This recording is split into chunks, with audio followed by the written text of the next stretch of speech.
Seja bem-vindo mais uma vez, alunos do nono ano. Voltamos aqui pelo canal para desta vez nós iniciarmos o nosso conteúdo que fala sobre química aqui pelo nosso estudo do nono ano. Hoje nós vamos iniciar os conceitos básicos que nós temos na química, que é assunto que faz parte também aqui do preparatório para o ensino médio aqui no nono ano. Então, para que a gente possa entender o conceito básico de química, falar sobre átomos, as suas ligações, as suas funções, enfim, tudo aquilo que envolva o estudo dos átomos, nós precisamos iniciar falando um pouquinho sobre matérias. Então, vamos seguir o mapa mental, tá? Falando dos nossos conceitos básicos da química, falando um pouco sobre matéria. Mas o que é matéria? Matéria é tudo aquilo que tem massa e ocupa lugar no espaço. Então, tudo que tiver volume, peso, ou seja, tudo aquilo que for fisicamente real, é considerado como matéria. Tá? Então, nós vamos estudar a matéria, o conceito da matéria dentro da quantidade e dentro da qualidade. Em termos de quantidade, tá? Nós vamos ver a questão do corpo. Ou seja, vamos entender o que é matéria em quantidade e o que é o corpo. Tá? Considere então uma árvore. Essa árvore ela foi retirada, né? Foi cortada e foi levada à indústria para que ela fosse trabalhada e ali feito determinados objetos. Então, quando eu tiro a árvore do seu localzinho natural, levo ela na indústria e desta árvore eu consigo fazer uma cadeira, uma mesa, então estou trabalhando com a parte limitada dessa matéria, ou seja, da árvore, então passa a ser um corpo. Então, um exemplo de um corpo, um copo, o teu caderno, o teu lápis, pois ela é uma parte fracionada de uma matéria inicial. Tá? Agora, a parte que vai aprofundar os nossos estudos, que é entender a matéria, tá? Na sua parte de qualidade. Então, dentro do termo qualidade, e aí o nosso estudo da química vai centrar em cima dessa parte de qualidade da matéria, nós podemos classificá-la de dois tipos. Tá? Ela pode ser simples ou pode ser composta. Quando passamos a analisar a matéria no aspecto qualidade, aí a matéria recebe um outro nome. Tá? Que nome é esse? O nome de substância. Substância. E essa substância ela pode ser simples e pode ser composta. Tá? Então, vamos dar exemplo para a gente entender o que é substância simples e o que é substância composta. Exemplo de substância simples. Nós temos o hidrogênio, o oxigênio, tá? Nós temos o alumínio. Tudo isso são exemplos de substâncias do tipo simples. Quando nós temos na natureza mais de um elementos unidos, então nós passamos a chamar isso de substância composta. Como, por exemplo, o monóxido de carbono, tá? Onde eu tenho uma molécula de carbono e uma molécula de oxigênio. O dióxido de carbono, né? A molécula da água, tudo isso são exemplos de substâncias compostas. Então veja aqui que diferenciar substâncias simples de substâncias compostas não é tão difícil. Tá? Vamos relembrar. Se eu tenho só um elemento envolvido, então trata-se de uma substância simples. Quando eu tenho dois tipos de elementos, né, juntos, tá? Dois ou mais, então trata-se de uma substância composta. Agora, atenção, pois aqui eu tenho uma substância do tipo simples, apesar de aparecer duas moléculas de oxigênio, ela é simples, pois se trata apenas de um único elemento químico envolvido na substância. Tá? Quando eu tenho mais de uma, então passa a ser uma substância do tipo composto. A matéria, por sua vez, ela sofre transformações. E essas transformações podem ser a nível de átomos, tá? Fazendo com que as suas mudanças químicas aconteçam, ou simplesmente uma transformação do tipo física, onde nós vamos alterá-la, mas não vamos mexer na sua substância profundamente. Nesse aspecto, nós chamamos essa transformação de transformação física ou química, tá? Ou seja, é o que nós chamamos de fenômenos. Então, quando eu transformo a matéria, eu faço isso em fenômenos. Dois fenômenos. Ou é um fenômeno físico, ou é um fenômeno químico.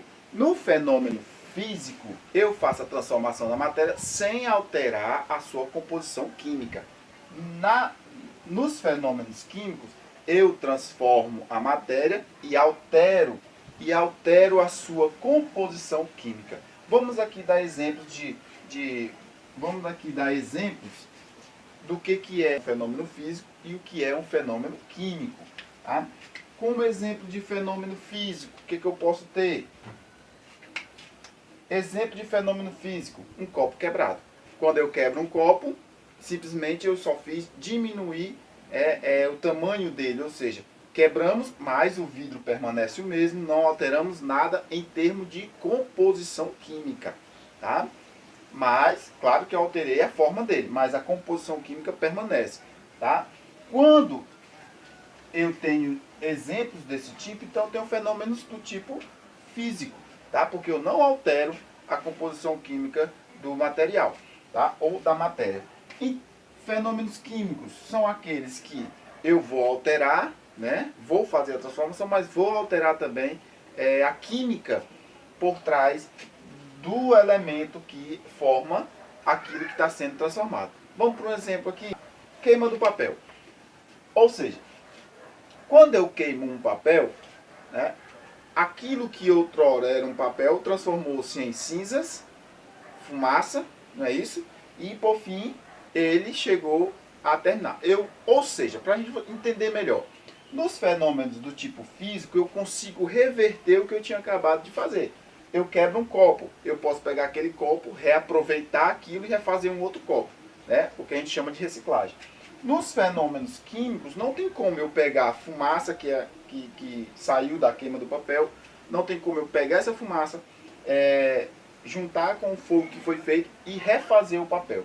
Então, para a gente entender uma linha de raciocínio bem prática, tudo aquilo que eu consigo reverter, fenômeno do tipo físico. Aquilo que eu não consigo reverter, fenômeno do tipo químico. Tá? Daí você tira um exemplo bem prático do que é fenômeno físico e do que é fenômeno químico. Guarda bem essas informações, porque elas são bastante importantes para a gente dentro do nosso estudo da química. Esses conceitos básicos nos ajudarão bastante, né, um pouco mais à frente. No estudo da química, uma coisa é importante para a gente entender. Sabemos que na natureza tudo é feito de átomos. Nós falamos disso quando introduzimos um conteúdo na física. Tá? O átomo é a parte indivisível da matéria. Claro que hoje já existe um estudo mais aprofundado dos átomos, mas é algo que a gente vê em universidade, não no nosso estudo programado enquanto alunos mesmo do ensino regular. Tá? Então, átomos. Os átomos que constituem a matéria. Tá? Nós temos nos estudos dos átomos os estudos das moléculas, pois sabemos que átomos unidos constituem moléculas. Essas moléculas, por sua vez, formam as substâncias. Mas antes de falar de substância, nós precisamos falar de uma coisa que está sempre ligada à substância, que é o fato das misturas.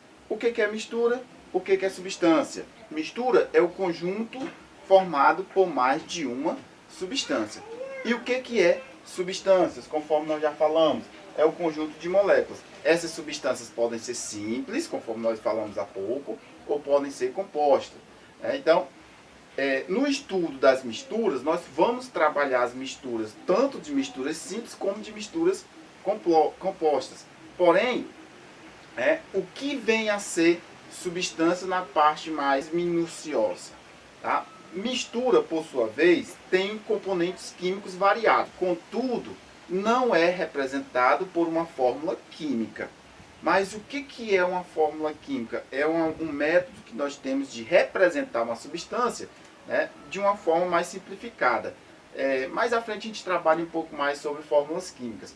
Tá? E no caso das substâncias, elas já apresentam fórmulas químicas bem definidas. Tá? Por exemplo, quando nós falamos de glicose, a glicose ela tem uma fórmula química. Quando eu pego essa fórmula química, eu não estou trabalhando a glicose por completo, estou trabalhando uma fração da glicose. Tá? Mas eu represento essa fração em uma fórmula. E essa fórmula constitui todo o conjunto da glicose. Aprofundando os estudos ainda na química dos conceitos que nós estamos comentando, mistura, já sabemos o que é mistura, e sabemos o que é substância. Mas vamos aprofundar aqui um pouco sobre mistura. As misturas, por sua vez, tá? Como nós já falamos, que a mistura é um conjunto formado por mais de uma substância, então nós podemos ter misturas do tipo homogênea e mistura do tipo heterogênea. Então nós vamos colocar algumas imagens aqui para que você possa entender a situação, onde nós temos 3 exemplos clássicos, certo? Ó, 3 exemplos básicos de mistura. Tá? O primeiro copinho, segundo, o terceiro. Tá? Quando nós temos esses tipos de elementos, tá? Ó, o primeiro, por exemplo, água e óleo. Tá? O que eu tenho ali? Eu tenho uma mistura de 2 substâncias, o óleo e a água. Esses 2 elementos se misturam? Vemos que não. Como elas não se misturam, aqui eu tenho, tá? Quando elas não se juntam, quando elas não formam um conglomerado somente, você está vendo aqui que o óleo fica em cima, a água fica embaixo, então eu tenho uma mistura do tipo heterogênea. Por que heterogênea? A palavra heterogênea significa diferente. Tá? Então eu consigo ver aqui 2 coisas. Eu consigo ver o óleo em cima e consigo ver a água embaixo. Se eu vejo os 2, então eu tenho uma mistura do tipo heterogênea. Agora, vamos entender. Como a parte de cima é o óleo e a parte de baixo é a água, então aqui eu tenho 2 fases. Então veja só, na mistura eu estou trabalhando e a classificação desse sistema. Então, água e óleo, nossa primeira imagem. Água e óleo.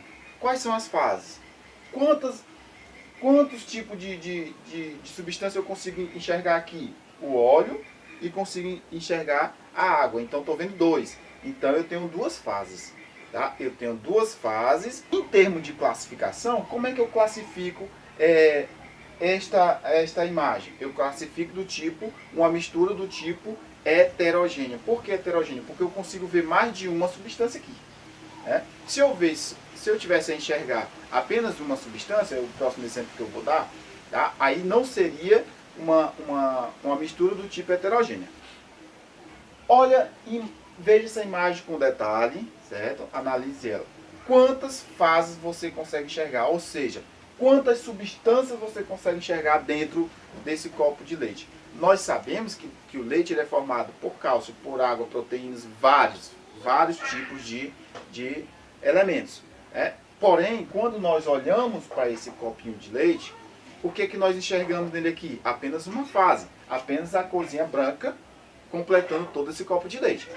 Então, se eu enxergo apenas uma única imagem, sem descoloração, apenas um único desenho formado, então eu tenho uma mistura que possui apenas uma única fase.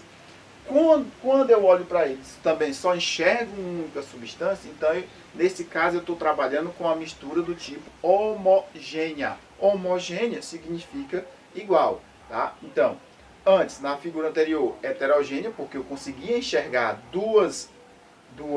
se eu enxergo 2 ou mais substâncias, heterogênea. Se eu só consigo enxergar uma substância, homogênea. Não importa para mim quantos elementos está dentro daquele copo. É isso que eu quero que você entenda. Tá? Se eu enxergo apenas uma única substância ali, homogênea. Tá? Se eu enxergo mais de uma, então passa a ser heterogêneo. Homogênea, heterogênea, monofásica, bifásica, trifásica, enfim. Dependendo da quantidade das fases daquilo que a gente enxergamos. É um conceito básico para você entender, tá? Melhor essa nossa parte introdutória da química. Prosseguimos, aluno, falando um pouco agora sobre separação de mistura. Tá? Vimos agora há pouco que quando nós temos misturas do tipo homogênea ou heterogênea, ela se comporta de determinadas formas. Então, deixo para vocês aqui algumas maneiras, alguns métodos que nós temos de separação de mistura. Tanto mistura homogênea, que é um pouco mais complicado de se separar. Nesse caso, nós temos dois métodos bem complexos para separar essas misturas, mas também das misturas heterogêneas, que nesse caso se situa um pouco mais fácil para a separação. Vou deixar aqui os descritos de como a gente pode estar separando essas misturas.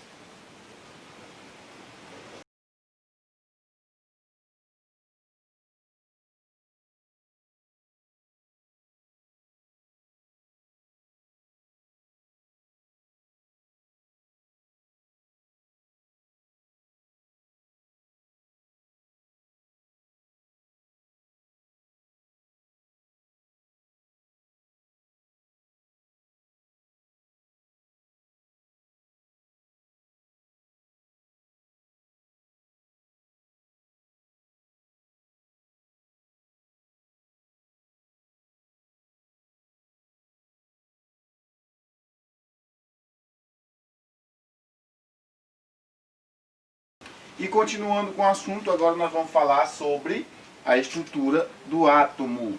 Tá? É bom entender que tudo que nós vamos falar aqui não se trata de algo já fixo. Tá? É apenas teoria, já que o átomo nós sabemos que é a menor parte de uma matéria. Tá? Os estudos mais avançados já afirmam que existem partículas menores. Porém, o nosso estudo vai centrar na estrutura do átomo simples, tá? A estrutura que nós vamos demonstrar, o que traz no nosso livro. O átomo, conforme dito, faz parte da matéria, a parte indivisível da matéria. Então, ele se comporta da seguinte forma. Conforme já trabalhamos também em uma videoaula de física, nós vimos que o átomo ele se comporta de um núcleo, onde este núcleo tem prótons e nêutrons, tá? Prótons e nêutrons no núcleo e uma região externa chamada de eletrosfera. Essa eletrosfera é onde se encontra os seus elétrons, tá? Sabemos também que os elétrons, eles possuem carga, é isso? Então, uma carga elétrica negativa e uma massa, que é uma massa indesprezível, assim como também para o prótons e para o nêutron. Tá? O importante entender aqui é que prótons e nêutrons ele têm massas iguais. Tá? Isso significa o quê? Que ambos vão se neutralizar. Além de terem as massas iguais, os prótons têm uma carga elétrica positiva, é o inverso da carga do elétron, tá? E o nêutron não traz carga nenhuma. Isso faz com que eles se anulem, tá? Fazendo com que o átomo fique um átomo neutro. E o que é um átomo neutro? É um átomo que tem a quantidade de elétrons igual à quantidade de prótons. No nosso núcleo e eletrosferas, eles possuem cargas opostas, conforme nós estamos vendo, os prótons positivos e os elétrons negativos, e isso forma, conforme eu disse, um átomo neutro. Em geral, o átomo ele é medido em uma unidade de medida chamada de Angstrom, certo? E essa medida é igual a 10 elevado a menos 10.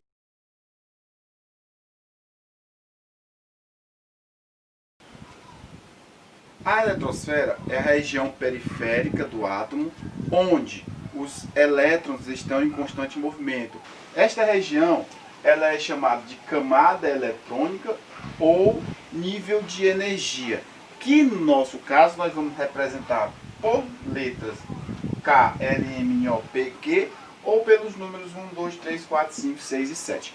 Os estudos que estão relacionados à transformação química dos elementos, a perca, a ganho e o ganho de elétrons está relacionado à camada eletrônica. Cada nível desse significa que o átomo tem uma carga diferenciada, ou seja, tem uma energia diferenciada.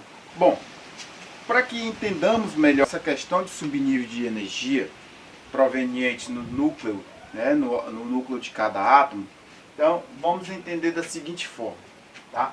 Cada átomo ele vai possuir um nível de energia. Esse nível de energia, por sua vez, está subdividido em níveis menores, que são o que nós chamamos de subníveis. Em outras palavras, o que eu quero dizer? Tá? Cada nível que eu tenho, 1, 2, 3, 4, 5, 6 e 7, o que é que eu posso ter? No máximo, em cada nível desse, existe uma quantidade máxima de elétrons que pode estar naquele subnível. Ou seja, tá? Quando eu tenho o meu primeiro nível, né, o nível 1, ou o K, tá? Conforme a gente viu, né, K, L, M, N, O, P e Q, tá? Então, na minha primeiro nível, nível 1, ou camada eletrônica 1, o máximo de elétrons que eu posso ter nela é 2. Na minha camada L, 8. Na minha camada M, 18. Isso significa o quê?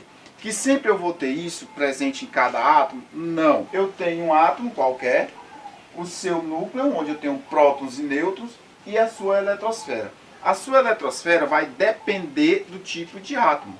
Tem átomos que vai possuir um nível de energia, ou seja, uma camada. Tem átomos que vai possuir 2 camadas. Tem átomos que vai possuir 3 camadas.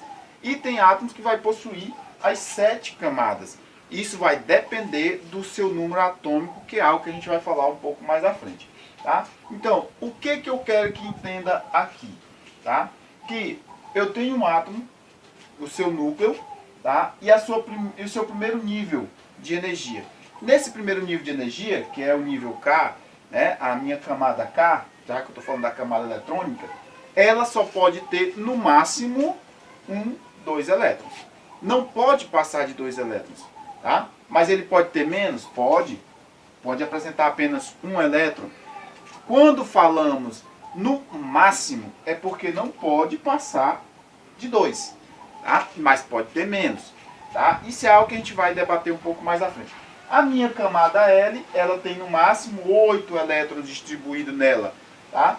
A camada M, ela vai ter 18, no máximo 18 elétrons. Então, você está vendo que conforme muda as camadas, conforme a camada se distancia do núcleo, mais elétrons nós temos. Né? E isso é de extrema importância para que a gente possa falar de um assunto que é bem interessante nesse momento, que é a distribuição eletrônica. Antes, porém, de falarmos de distribuição eletrônica propriamente dito, tendo aqui, né, no nível de energia 1, 2, 3 ou 4, nós temos o número máximo de elétrons por nível.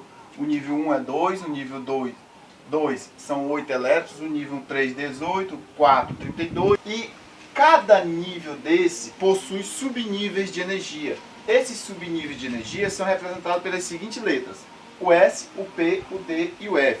Onde cada letrinha dessa possui também o número máximo de elétrons possíveis. Né? Ou seja, o S representa 2, o P representa 6 elétrons, o D representa 10 e o F representa 14. Essa designação do que eu estou falando, vocês vão entender melhor quando a gente entrar no conteúdo sobre distribuição eletrônica. Tá? Então, como é que eu represento essa distribuição? Tá? Subnível 1 só possui 2 elétrons, S2. Cuidado, isso aqui não tem nada a ver com matemática nem potenciação. Tá? Isso aqui só é para representar que eu estou no subnível S e que esse subnível S tem 2 elétrons. Né? Isso só significa isso. Isso significa o quê? Que com essa designação eu posso dizer qual é o átomo que eu estou trabalhando. Tá? Outro exemplo. Eu não tenho o máximo de elétron 8, então eu tenho S2P6. Quando eu somo esses dois algarismos daqui, eu tenho a quantidade de elétrons. Então, esses dois números que estão aqui em cima, ele representa a quantidade de elétrons que eu tenho no meu nível de energia que eu estou a trabalhar. Então, vamos entender agora como ocorre a distribuição eletrônica dentro dos elementos químicos. Vamos apresentar para vocês agora como é feita a distribuição eletrônica de elementos químicos. Como a gente pode estar representando ou fazendo distribuição eletrônica de alguns átomos, tanto quando eu falo de átomo neutro como átomo não neutro. Nesse caso a gente fala de íons, algo que a gente vai comentar um pouco mais à frente. Então a nossa distribuição eletrônica se faz da seguinte forma, né? Eu tenho as minhas camadas K, L, M, N, O, P, Q, tá? E eu tenho os meus subníveis, né? Ó, os meus subníveis que sempre vão estar acompanhados das seguintes letras: a letra S, a letra P, a letra D e a letra F, tá? Então eu vou acrescentar ao lado deles as minhas letras, vou colocar elas em minúsculo mesmo, tá? Certo? Então eu tenho o meu nível, né, ó, tá? E os meus subníveis, certo? Sempre ao lado dele. No meu segundo subnível, eu vou sempre colocar a letrinha P, tá? A letrinha P. E no outro, a letra D. De novo, estou colocando minúsculo, tá bom? E por fim, a letra F, certo? E aí, é bom se entender que para que a gente não tenha todo aquele trabalhozinho de formar, de lembrar de tudo, né? A letra S, a letra P, o D e o F tem uma quantidade limite de elétrons, né? Aqui sempre vão ser 2, aqui 6, aqui 10 e aqui 14. Então, onde tiver essas letras espalhadas por aqui nesta configuração, eu vou representar com um númerozinho 2, 2, 2, 2, 2, 2, 2, 6 para todos, 10 para todos e 14 para todos. Tá? Agora vocês vão entender quanto isto é importante para dentro do nosso estudo da química. Vamos supor que eu tenho um elemento químico qualquer, um elemento químico X, tá? E eu quero fazer a distribuição eletrônica, certo, dos seus elétrons, disponibilizar ele nas suas camadas. Vamos dizer que esse elemento químico tem um número atômico igual a 18, tá? Ele tem um número atômico igual a 18. Isso quer dizer o quê? Que eu vou ter que distribuir, né, fazer as suas camadas e colocar em cada camada a quantidade correta de elétrons nesse átomo, tá? Então, como isso funciona? Nós vamos fazer o seguinte, tá? Sempre traga uma retazinha, né, certo? Descendo em diagonal, bom? Descendo em diagonal para que a gente possa entender como ocorre aqui a distribuição eletrônica desses elementos químicos, tá? É importante que você entenda a forma como eu fiz, certo? Então, faça todo o esboço depois no seu caderno, do jeito que eu estou fazendo, para que você possa entender como ocorre essa distribuição. Agora, atenção também. Eu vou começar por essa reta. Quando eu chegar no final dela, eu vou voltar para o início da próxima. Sempre assim, chegar no final desta, voltar para o início da outra. Tá? Ó, chegar no início dessa, vir para cá. Tá? Então, como isso vai ficar? 1S2. 1S2. 2. 4P6. 3P6. 4S2.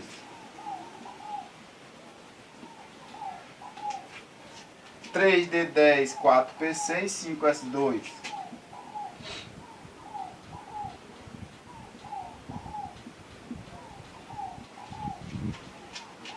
4D10, 5P6.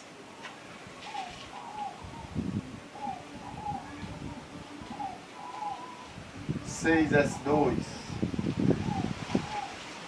4F14.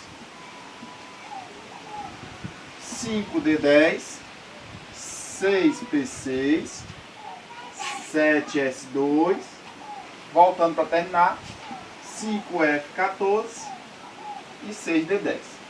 Pronto. Essa é a minha distribuição eletrônica, nessa ordem, tá? Nesta ordem, tá bom? Isso significa o quê? Agora, eu quero fazer a distribuição eletrônica do átomo X de número atômico igual a 18. Então, vou pegar 1S2, 2S2, 1S2, 2S2, 2P6, 3S2, 2P6, 3S2, 3D, 3P6. Vou dar uma pausa aqui. O que é que eu vou fazer agora? Somar os números que estão aqui em cima, tá? 2, 4, 10, 12, 18. Pronto. Isso aqui é a distribuição eletrônica do átomo. Isso significa o quê? que ele tem na primeira camada, camada K, 2 elétrons, na camada L, ele tem 8 elétrons, e na camada M ele vai ter 8 elétrons.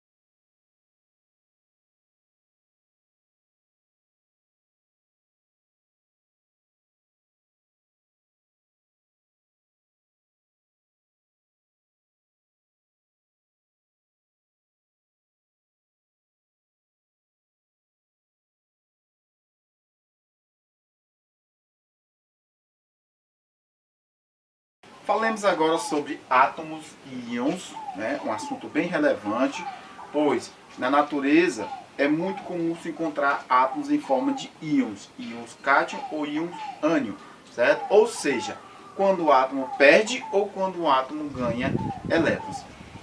Para que nós possamos entender isso, alguns símbolos nós temos que colocar em mente. Quando nós falamos de massa de átomo, nós sabemos já que a massa é a soma dos prótons e dos nêutrons, pois a massa do átomo está no seu núcleo.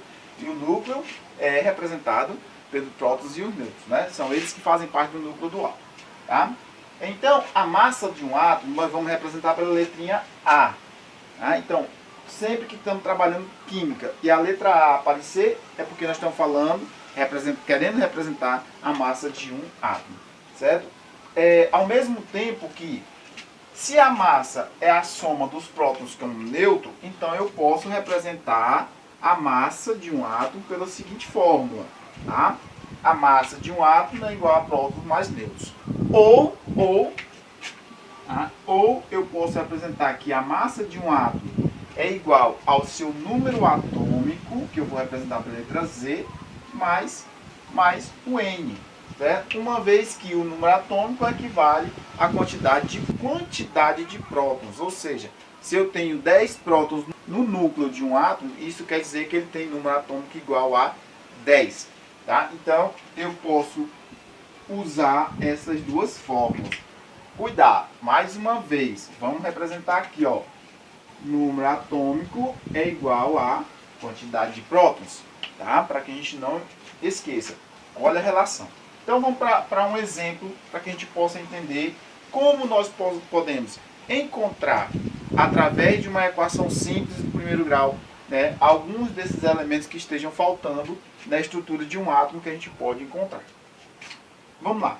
Consideremos o átomo de sódio, tá? De massa igual a 23 e número atômico igual a 11. O que é que eu quero aqui? Vamos procurar o seu número de nêutrons. Como é que eu faço isso? Pela fórmula, tá? A igual a P mais N, ou A igual a Z mais N. Então, o que é que nós já temos aqui? Eu já tenho o número de massa, 23, é isso, igual aos prótons. Professor, não tem um próton. Tem. Próton é a mesma coisa que número atômico, tá? Acabei de falar ali, né? Então, 11 mais N. Como que eu calculo isso? Simples, né? Traz para o lado de cá que não tem variável, já que aqui é uma variável. Então, 23 menos 11 igual a N. Isso significa que o número de nêutrons neste elemento aqui vai ser igual a 12. Tá? Então, eu tenho o número de nêutrons igual a 12 no átomo de sódio. Outro assunto que nós temos que levar em consideração é o que diz respeito a íons. Os íons podem ser íons cátion ou íons ânion, certo? Isso significa o quê? Que o íons cátion representa aqueles átomos que perderam elétrons. Consequentemente, eu associo essa perca de elétron a um sinal positivo. Olha o exemplo. Eu tenho o átomo de potássio. E aqui está significando que um mais quer dizer que ele perdeu um elétron. Então, cátions ficam com sinal positivo e ânion ficam com sinal negativo. Neste caso, simplificando a situação, íons cátion perde elétron, sinal positivo. Íons ânion ganham elétron, fica com sinal negativo. Isso por quê, professor? Porque essa sinalização contrária, perde, fica positivo, ganha, fica negativo. Os elétrons têm carga oposta ao próton, que é do núcleo do átomo. Então isso se refere a uma troca de sinais, tá? Então a referência vem daí. Então pra gente basta entender que, tá? Se um átomo ele perde elétron, então ele vai ficar com um sinalzinho positivo, tá? Ó, neste caso do potássio, eu posso representar ele apenas assim, tá? Desse formato. Isso quer dizer o quê? Que ele perdeu um elétron. Ou eu posso representar aqui com a numeração 1 ao lado do sinal mais, tá? No outro átomo aqui do magnésio, certo? Eu tenho, tá? Ó, 2 mais. Significa o quê? Que o magnésio ele perdeu 2 elétrons. Ânion são os átomos que ganharam elétron. Cloro, posso representar assim ou ali, tá? E o oxigênio que também perdeu 2 elétrons. Agora, atenção. Perca ou ganho de elétron não muda na estrutura do núcleo do átomo. Vai mudar apenas na sua eletrosfera, tá? O núcleo permanece igual. Ele ainda é um átomo de cloro, um átomo de oxigênio, de magnésio e potássio. Só mexeu na eletrosfera. Ganhou ou perdeu elétron? O núcleo permanece o mesmo, não muda, tá? Vamos associar esse exercício ao que a gente falou anterior de distribuição eletrônica. Vamos fazer aqui a distribuição eletrônica desses dois elementos para que você possa entender como é que isto funciona, tá? Eu vou fazer aqui a distribuição eletrônica do magnésio 2+, sabendo que o magnésio tem número atômico igual a 12, certo? Isso significa que eu vou fazer a distribuição eletrônica deste elemento aqui pelas quantidades de elétrons, tá? E o cloro tem número atômico igual a 17. Então, vou fazer a distribuição eletrônica para você. 1s2, 2s2, 2p6, 3s2, tá?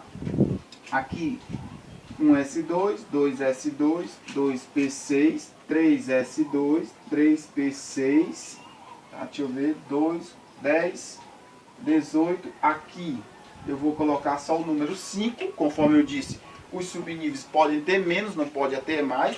Então, aqui, ó, 1, 2, 4, 10, 12, 12 com 5, 17, tá? Só que, agora vamos para o que interessa pra gente, né? Eu fiz a distribuição eletrônica, porque essa distribuição eletrônica é do átomo neutro, ou seja, não é um ânion, é um átomo neutro, tá? Aqui também é de um átomo neutro. Agora vamos para o que realmente importa, representar a distribuição eletrônica do íon cátion e do íon ânion. Então, para cá, magnésio 12, correto, corretíssimo. Mas isso aqui é a distribuição eletrônica do átomo neutro. Mas neste caso ele não é mais um átomo neutro, ele perdeu 2 elétrons. Se ele perdeu 2 elétrons, então essa camada não existe, tá? Então, a configuração eletrônica dos elétrons do átomo de magnésio 12, 2+, é 1s2, 2s2, 2p6. Por quê? Porque se ele tinha 12 elétrons na sua camada, tá? Agora ele só passa a ter 10, porque ele perdeu 2. Vamos para o cloro. Cloro, ele ganha um elétron. Essa distribuição eletrônica é do cloro neutro, tá? Mas eu não quero o cloro neutro, eu quero o cloro que ganhou um elétron. Então, nesse caso, não pode ser 5, tem que ser 6, tá? Porque se ele ganha um elétron, ele ganha, né, mais um elétron lá na sua última eletrosfera. Lembra que a eletrosfera só trabalha com os elétrons? A perca, o ganho, falei disso lá no início dessa aula.